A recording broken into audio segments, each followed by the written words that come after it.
ওই দেখ দেখ, তরমুজের বউ যাচ্ছে। সত্যিই বন্ধু, এত সুন্দর মেয়ে, তার কি রুচি! তরমুজ আলীকে বিয়ে করেছে। দেশে কি ছেলের অভাব পড়েছিল নাকি রে? সাধু পিয়ার বিয়ে করেছে? টাকা রে বন্ধু, টাকার জন্য বিয়ে করেছে। আমি তো শুনেছি ওর বাবা মা ওকে জোর করে বিয়ে দিয়েছে। তাতে কি হয়েছে? অন্য সমস্ত মেয়ে হলে এতদিন তরমুজারের সংসার জীবনেও করতো না। সে কবে তরমুজারকে রেখে চলে যেত।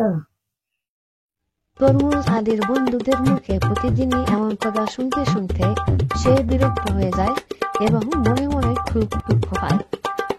তাই সে সিদ্ধান্ত নেয় সে আর তরমুজ আলীর সংসার করবে না। সে তরমুজ আলীকে গিয়ে বলে,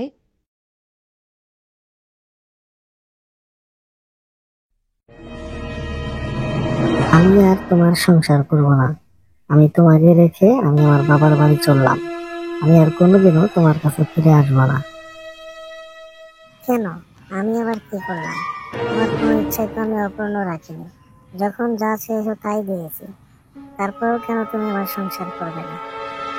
কিন্তু এই ব্যাপারে সে আর তরমুজ আলীকে কোনো কিছু না বলে সোজাসুজি বাপের বাড়ির দিকে রওনা দেয়। তার বউ তাকে কিছু না বললেও তরমুজ আলী বুঝতে পারে যে অবশ্যই তার বন্ধুদের কথার কারণে তার বউ চলে গেল। আর তাই সে মনে মনে খুবই কষ্ট পেল এবং সে সিদ্ধান্ত নিল যে সে আর এই এলাকাতেই থাকবে না, সে দূরের অন্য কোনো এলাকাতে চলে যাবে। ওই দেখ দেখ, তরমুজ আলী আসছে। কি বন্ধু, কোথায় যাচ্ছ? বাড়িতে বউকে একা রেখে এসেছো? হারিয়ে যাবে তো। যাও, তাড়াতাড়ি বাড়িতে যাও। কিন্তু তরমুজ আলী তাদের কথার উত্তর না দিয়ে সোজাসুজি চলে যায়।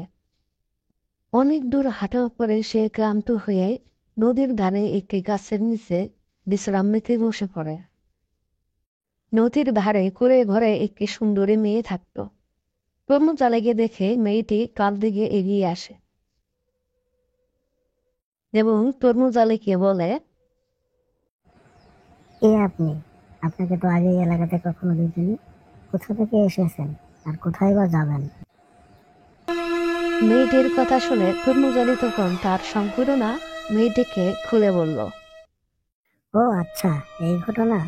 এতে মন খারাপ করার কি আছে? আপনি পুরুষ মানুষ, একটি বউ দিয়েছে, আপনি আরেকটি বিয়ে করতে পারবেন। এতে তো মন খারাপ করার কিছু নেই। না, আমি আর বিয়েই করবো না। কারণ আমি যদি বিয়ে করি তাহলে আমার বন্ধুরা আবার তাকে এভাবে রাগিয়ে তুলবে, বিভিন্ন কথা বলবে এবং সেও আমাকে ছেড়ে চলে যাবে। এই জন্য আমি সিদ্ধান্ত নিয়েছি আমি আর বিয়েই করবো না। কিন্তু এভাবে যদি আপনি তাদেরকে সহজেই ছেড়ে দেন তাহলে কিন্তু তারা আরো এভাবে মানুষের ক্ষতি করার চেষ্টা করবে। তাই আপনার বিয়ে করা উচিত এবং তাদেরকে শায়েস্তা করা উচিত। হ্যাঁ, তুমি তো ঠিক কথাই বলছো। কিন্তু কে আমাকে বিয়ে করবে? আমি তোমাকে বিয়ে করব। আর তোমাকে বিয়ে করে তোমার দুষ্ট বন্ধুদেরকে আমি শায়েস্তা করব। মেয়েটির মুখে এমন কথা শুনে তরমুজ আলী তাকে বিয়ে করার জন্য রাজি হয় এবং তাকে বিয়ে করে তার বাড়ির দিকে ফিরে আসে।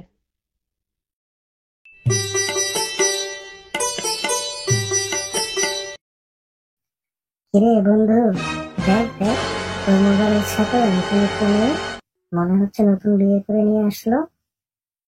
কি বন্ধু, তোমার কপাল তো দেখছি অনেক ভালো। একটি যেতে না যেতেই আরেকটি এসে হাজির। তা বলি কি, আমাদের জন্য একটু মেয়ের ব্যবস্থা করো, আমরাও বিয়ে করি। সারাদিন টই টই করে ঘুরে বেড়াও আর মানুষের ক্ষতি করে বেড়াও। তোমাদের কপালে বউ না, তোমাদের কপালে মূলও জুটবে। তোমাদের প্রতিশোধ দিয়ে আর কবে হবে? সারাদিন বন্ধুর পিছনে লেগে থাকো বন্ধুর ক্ষতি করার জন্য। তবে এখন থেকে আর সেরকম তোমরা পারবে না, কারণ আমি ওরকম মেয়ে না। এই চলো তো, এরকম দুষ্ট লোকের সঙ্গে আমরা কোনো কথাই বলবো না। বন্ধু, মেয়েটি কিন্তু খুব অপমান করলো, মূল্য দেখালো, দুষ্ট বানালো। এর কিন্তু প্রতিশোধ নিতেই হবে। কিন্তু কিভাবে আমরা প্রতিশোধ নেব? মেয়েটি মনে হচ্ছে খুব চালাক। দাঁড়া, আমার মাথায় একটি বুদ্ধি আছে। আয় আমার সঙ্গে, দেখ আমি কি করছি। এই কথা বলে তারা দুজন তরমুজ আলীর আগের বউয়ের বাড়ির দিকে রওনা দিল।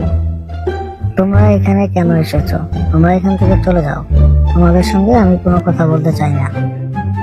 তখন তারা দুজন ভালো মানুষের অভিনয় করে তরমুজ আলীর অনেক গুণগান করলো এবং তাকে অনুরোধ করলো তরমুজ আলীর বাড়িতে ফিরে যাওয়ার জন্য। কিন্তু তারা তরমুজ আলীর নতুন বিয়ে করার কথা কিছুই বললো না। এতে তরমুজ আলীর গুণগান শুনে তার মন কিছুটা নরম হলো এবং সে তরমুজ আলীর বাড়িতে যাওয়ার জন্য রাজি হলো। ঠিক আছে, তোমরা যখন এত করে বললে তো আমি যাব। তোমরা এখন যাও, আমি পরে যাব। না না, সে কি কথা? তরমুজ আলী আমাদেরকে পাঠিয়েছে তোমাকে নেওয়ার জন্য। তুমি আমাদের সাথেই চলো। ঠিক আছে, তোমরা যখন এত করে বলছো তো চলো, তোমাদের সাথেই যাই।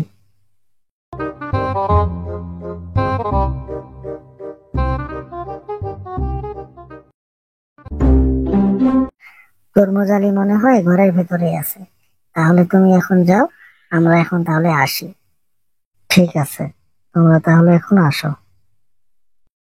এই কথা বলে সে ঘরের ভিতর গিয়ে দেখে তরমুজ আলী ইকেনের সঙ্গে কথা বলছে। তরমুজ আলী প্রথম স্ত্রীকে দেখে অবাক হয়ে বলে, আরে তুমি তুমি এসেছো? তুমি কার সাথে এলে? কে তোমাকে নিয়ে আসলো? তুমি তো আমাকে ছেড়ে চলে গিয়েছিলে, তুমি আবার কেন এসেছো? তখন সে তার সব ঘটনা তরমুজ আলীকে খুলে বলে। ও, বুঝেছি। এটা তাহলে ওই দুষ্ট লোকেদের কাজ। ওরা এই কাজটি করেছে যাতে আমাদের সংসারে অশান্তি সৃষ্টি হয়। এই জন্য ওরা আবার নতুন করে পায়তারা করেছে। কিন্তু না, আমি তো তা হতে দেব না। তাহলে তুমি কি করতে চাও?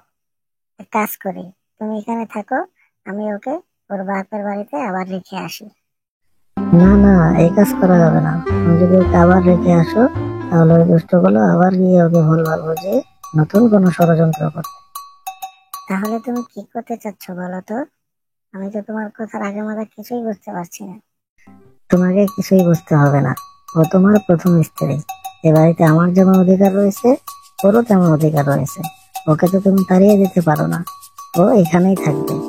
আমরা দুজন বোনের মতো থাকবো।